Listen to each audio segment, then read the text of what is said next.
The word jihad is mentioned in the Quran about 41 times. The words mercy, peace, and compassion are mentioned about 355 times. Yes, come in. Come on in, Riaz. Sit down, please. Contrary to popular belief in most Western cultures, Islam is a religion that preaches peace and tolerance. Yes, Patricia. If Islam truly is a religion that preaches peace, then how come the world's most troubled spots, the West Bank, Afghanistan, Pakistan, Iraq, they're all plagued with Islamic terrorism? Well, that depends on your definition of terrorism. Some might argue that the U.S. invasions of countries like Iraq and Afghanistan are also acts of terrorism. No, those were acts of war to get rid of despotic regimes. Or means of getting at a country's oil. Conspiracy theories. Well, Yeah? Yes, please. Go ahead, Riaz. Mr. Khan is right. I mean, if we're talking about terrorists, the world's biggest terrorists are the white superpowers.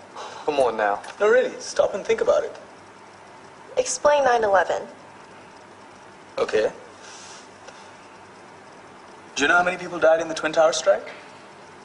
Around 3,000. And do you have any idea how many people died in the bombing of Afghanistan? Take a wild guess. More than 15,000 people died. And that's just conservative figures. About 50,000 tons of explosives were dropped on innocent civilians. Men, women, children. Yeah, but that was because of the Taliban. Now that you brought it up, did you know that the Taliban was a creation of the CIA to fight the Russians? Whatever. They were still harboring terrorists. Yeah, right. Terrorists that were never found. Just like the weapons of mass destruction that were never found in Iraq. Do you want to get into the death toll in Iraq? 500,000 civilians and counting. And what do Britain and America say when they don't find these weapons? It's simple. They just say sorry. And still refuse to relinquish control of these countries. What are you trying to say? What I'm trying to say is that just because you're American, wear a fancy suit, and call yourself the president, doesn't make you any less of a terrorist.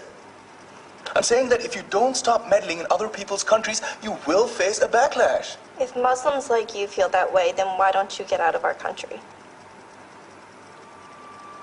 We will. As soon as you promise to leave ours.